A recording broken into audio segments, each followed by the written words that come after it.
This happened a long time ago, when I was a kid. My hometown. Well, it wasn't the kind of place people wrote postcards about. It was small, tucked away, and chronically underdeveloped. The kind of town where the biggest news was usually the mill threatening layoffs again, or the high school football team losing another game. We were in a slow decline, and everyone knew it, even if they didn't say it out loud. Hope was a scarce commodity, something people clung to in whatever form they could find it, and that's where the disappearances came in. It was a known problem, a quiet, persistent ache in the community fabric. Kids, mostly teenagers, but sometimes younger, would just vanish. One week they'd be in class, complaining about homework or dreaming about getting their driver's license, and the next, their desk would be empty. Their locker would stay shut. Whispers would start, the official line, the one that settled over the town like a comforting but threadbare blanket, was that they'd run away. Gone to the city, seeking a better life, adventure, opportunities that our stagnant town couldn't offer. And people, by and large, chose to believe it. It made a grim sort of sense. Who wouldn't want to escape? Who wouldn't yearn for something more than the dusty streets and the resigned faces? But even as a kid, something about it pricked at me. Why would everyone who left cut ties so completely? No letters home. No calls, not even a rumor trickling back through a friend of a friend. It was as if they'd stepped off the edge of the world. Families would grieve, of course, but then they'd latch onto that better life narrative. It was easier than confronting the void, the awful, echoing silence these kids left behind. Believing they were thriving elsewhere was a balm, a way to keep the creeping despair of our town at bay. It allowed a sliver of vicarious hope. If they could make it out, maybe the town itself wasn't a complete dead end. I didn't have many friends, preferred my own company mostly. My walk home from school was usually solitary, a straight shot down Main Street, then a turn onto Elm, and a few more blocks through a quieter residential area. It was routine, predictable. Until that one afternoon, the day started like any other. School droned on. The final bell was a release. I slung my backpack over my shoulder and started the familiar trek. The air was that specific kind of late autumn cool, crisp but not yet biting. Leaves crunched underfoot. I was about halfway down Main Street when I first noticed him. He was standing across the road, near the boarded-up storefront of what used to be a pharmacy. What caught my eye wasn't that he was there, but that he didn't fit. Our town had its share of eccentrics, but this was different. He was wearing a suit. Not a work suit like Mr. Henderson, the bank manager, wore. This was darker, a bit too formal, and it seemed stiff. Like it wasn't made of normal fabric. And it was impeccably clean, which was an oddity in itself in our perpetually dusty town. He was just standing there, not looking at anything in particular, but his stillness was alert, like a heron waiting by the water. I didn't think much of it at first. Maybe a salesman who'd taken a wrong turn. Or someone visiting family. I kept walking. When I glanced across the street again a block later, he was still there, but he'd moved. He was now parallel to me, keeping pace, but on the other side.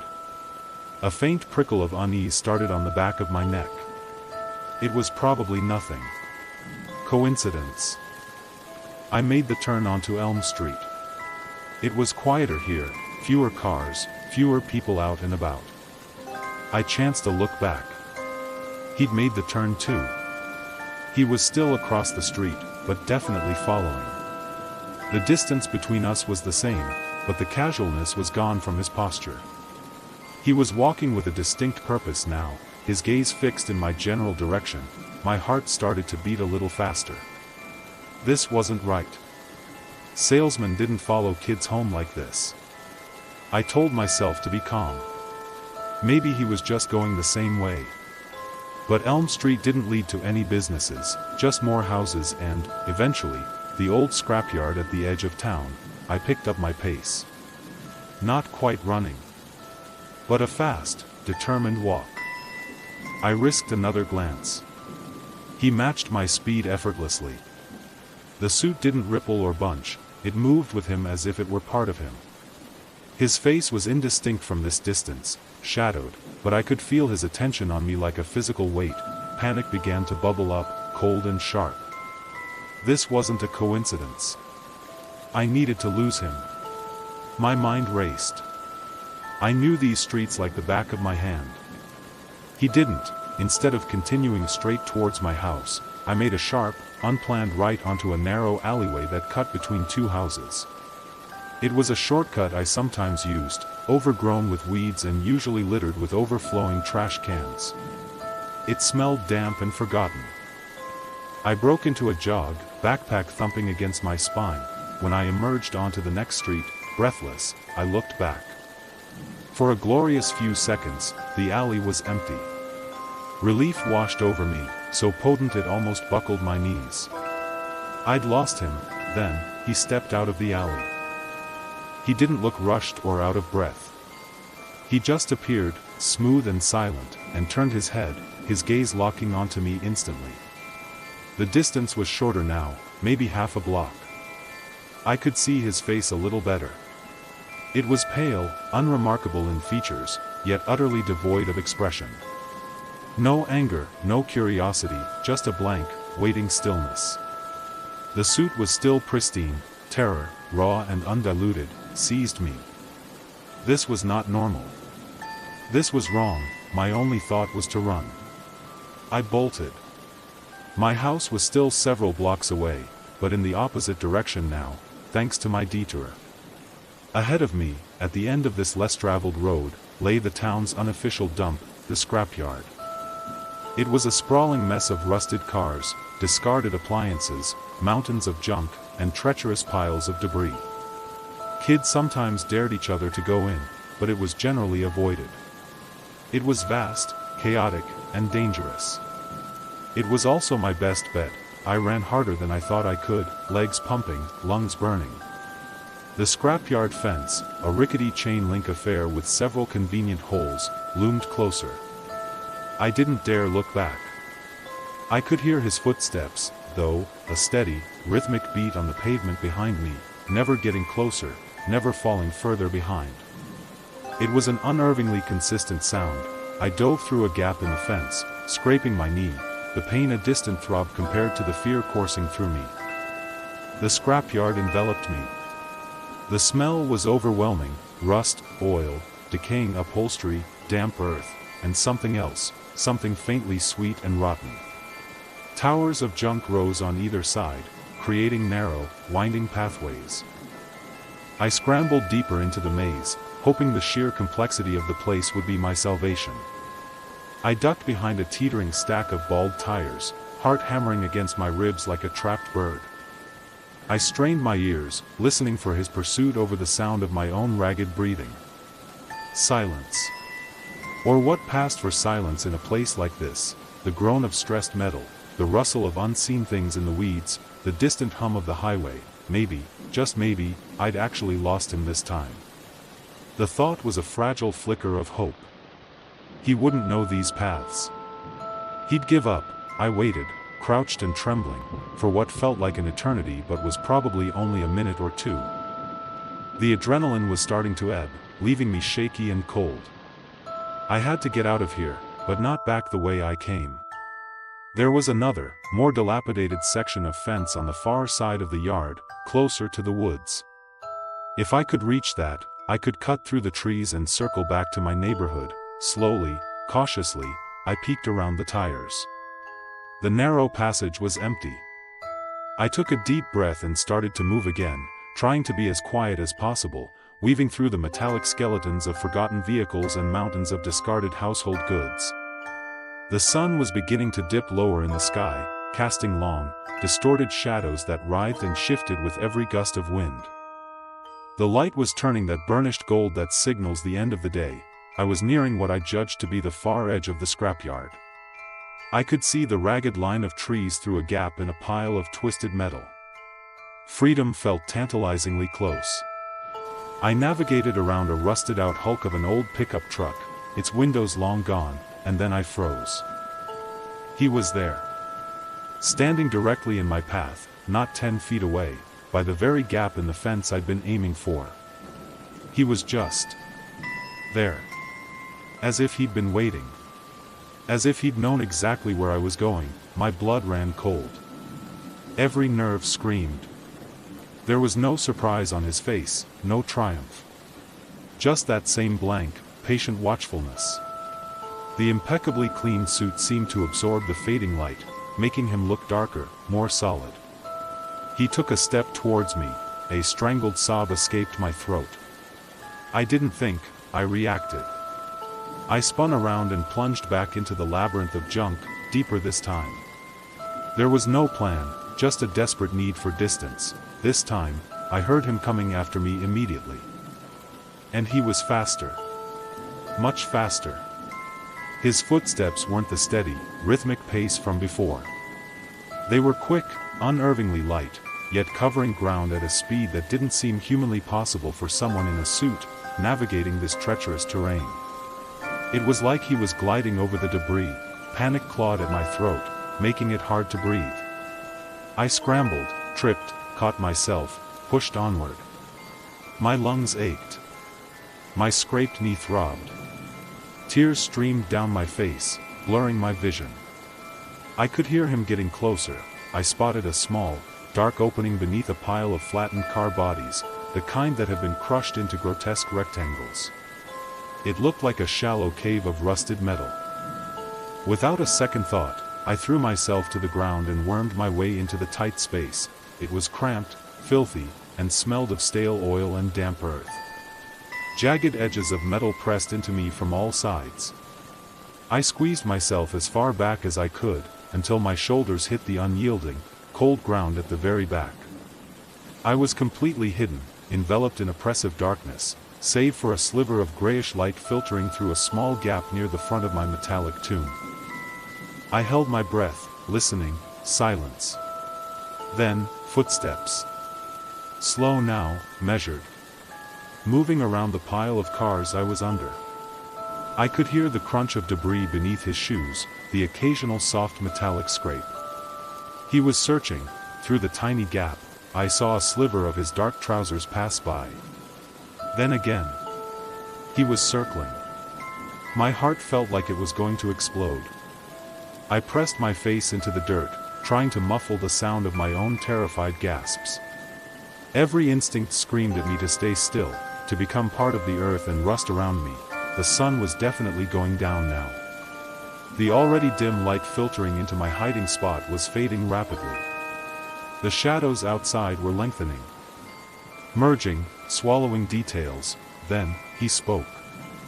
His voice was calm, almost gentle, but it carried an unnatural resonance that vibrated through the metal around me. "Come on out, kid." A pause. "There's no need to hide. We can just talk." Talk? The absurdity of it was a fresh stab of fear. What could we possibly talk about? I stayed silent, frozen. "I know you're in here somewhere," his voice continued, still calm, but with an edge now, like a carefully sharpened blade. "This yard isn't that big. I'll find you." He moved again, his footsteps methodically covering the area around my hiding spot. I could hear him shifting debris, the screech of metal on metal. Each sound sent a jolt of terror through me. The light through my gap was almost gone. It was becoming truly dark under the cars, and then, the voice changed. "Sweetheart? Are you in there? It's Mommy." My blood turned to ice. It was my mother's voice. Not just similar, it was her. The exact tone, the cadence, the little lilt she had when she was worried. The sound of it, so familiar, so comforting in any other context, was now the most terrifying thing I had ever heard. "Baby, please come out. I was so worried when you didn't come home. What are you doing in this awful place? Come out, it's getting dark. Let's go home." A part of my brain, the logical part, knew it wasn't her. Couldn't be. But the raw, primal fear, coupled with that perfect imitation. A tiny, treacherous part of me wanted to believe it. Wanted to crawl out and find her there, to have this nightmare end. Please, honey, the voice pleaded, laced with a perfect imitation of maternal distress. You're scaring me. Just come out. Everything will be okay. Tears were flowing freely now, silent tears of utter terror and confusion. I bit down hard on my lip to stop myself from making a sound. Tasting the coppery tang of blood. He was trying to lure me out. He knew my mother's voice. How? How could he know that? The last vestiges of daylight vanished. The scrapyard was now plunged into near total darkness, relieved only by the faintest ambient glow from the distant town lights, which barely penetrated this deep into the junk. Under the cars, it was absolute black. I was blind, relying only on sound. I thought I was doomed. He would find me. He was patient, methodical. It was only a matter of time. The voice, her voice, had stopped. There was only silence for a moment, a heavy, pregnant silence, then, a new sound. A low groan, guttural and pained. It wasn't human. It was followed by a rasping, wet growl, like an animal in distress. It seemed to come from right outside my hiding spot. My fear ratcheted up to a level I didn't know was possible. What was happening? The growls intensified, mixed with harsh, choking sounds. It sounded like he was in agony.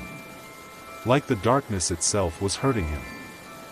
There was a strange rustling sound then, like dry leaves skittering across concrete, or sand pouring from a height.